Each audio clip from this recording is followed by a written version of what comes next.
Hello mga ka-happy! Welcome back to my YouTube channel. This is me again, Ayan Oliveros from Happyens Vlog. So yung video natin ngayon ay about kay Nika Live. Kapag agent ka na, paano nga ba mapapalago ang iyong guild or agency?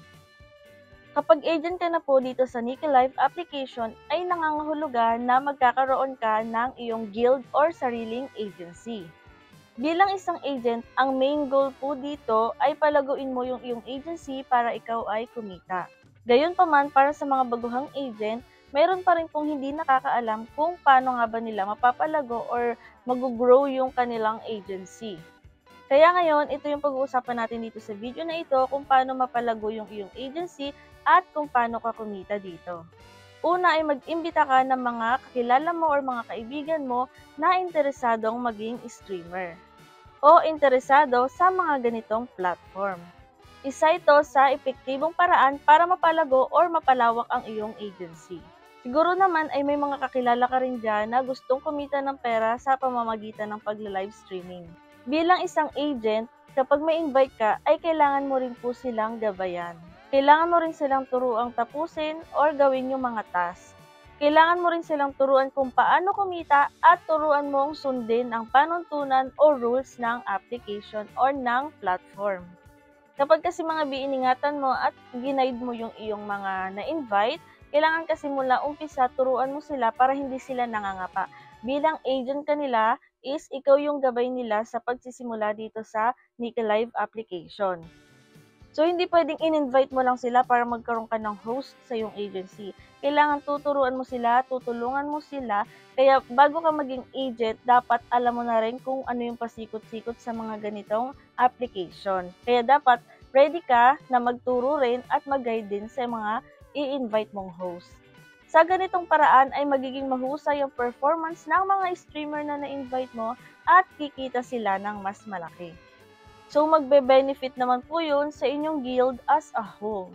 Bukod sa pag-imbita ng mga taong iyong kakilala, maaari mo ring i-share o ibahagi ang mga update at kita or income progress ng iyong streamer sa iyong social media. So, pwede ka pong mag-post sa iyong mga social media account ng about dito sa application na to. Pwede mong pakita sa kanila yung mga kinita mo na, pwede mo sa kanila ipakita yung tasking, na para maging interesado sila kasi ang lawak na ngayon na naabot ng social media, halos lahat po is nasa social media na, kaya mas madali ka makaka-invite, sali ka lang din sa mga group para mas marami makakakita ng mga post mo.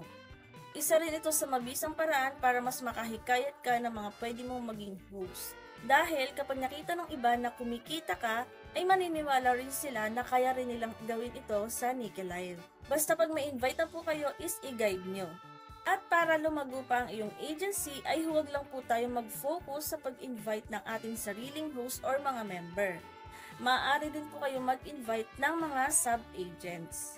Sa ganitong paraan ay maaari ka rin makakuha ng komisyon sa kanilang performance.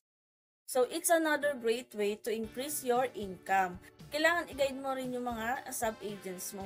Kapag may mga sub-agent ka, makakakuha ka rin po ng mga komisyon, depende po sa kanilang performance. So, nakadepende yan sa performance ng mga magiging sub-agents mo kung yung sub-agents mo ba ay active at yung mga na-recruit niyang member ay active din. So, kapag mag-invite po kayo is click nyo lang yung invite and then copy nyo yung link and then i-share nyo po sa mga gusto nyo maging sub-agents. Sa ganitong application, hindi ko mo ma-invite tayo ay kikita na po agad tayo. So, kailangan ma-reach din nila or ma-meet nila yung mga standards na hinihingi ni application or ni Nika Live para magkaroon tayo ng commission sa mga invite natin. So, may mga video naman po ako dyan about sa kung paano mag-task dito kay Nika Live. And then, may video rin ako kung paano maging agent, paano kumita bilang agent. So, nandyan po sa playlist natin dito sa aking YouTube channel yung mga tutorial ko about dito kay Nika Live. So, maganda itong mga pag-aralan nyo lang. Explore nyo lang si application. Masasanay din kayo sa ganitong application. And then, una, kung hindi pa kayo ready maging agent, pwede naman po kayong maging host muna. And then, kapag nag-host naman po kayo, pwede naman po hindi kayo mag-join din sa agency. And then, habang na-explore nyo, kung may plano kayong maging agent, explore nyo muna si application. And then, kapag ready na kayo, is may video naman ako dyan, pwede namang balikan para Sundan nyo po yung step kung paano mag-apply as agent. Mabilis lang naman mga B, ilang click lang is magiging agent ka na agad dito. Makikita nyo rin naman po yung playlist ng mga Nika Live tutorials ko dito sa dulo ng video na to. So, pwede nyo i-click yon and then mapupunta na kayo sa playlist ng Nika Live tutorial ko. Hanapin nyo na lang po yung mga tutorial na hinahanap nyo, yung mga kailangan nyo, yung mga gusto nyo pang malaman about kay Nika Live application. And then, kung may mga tanong naman kayo, ay pwede kayo mag-comment or i-check nyo ang playlist. Baka sakali nandiyan na yung mga hinahanap yung tutorial mga B. At kung hindi pa kayo nakasubscribe, ay mag-subscribe na kayo para updated kayo sa mga susunod nating videos. Yun lang and thank you for watching!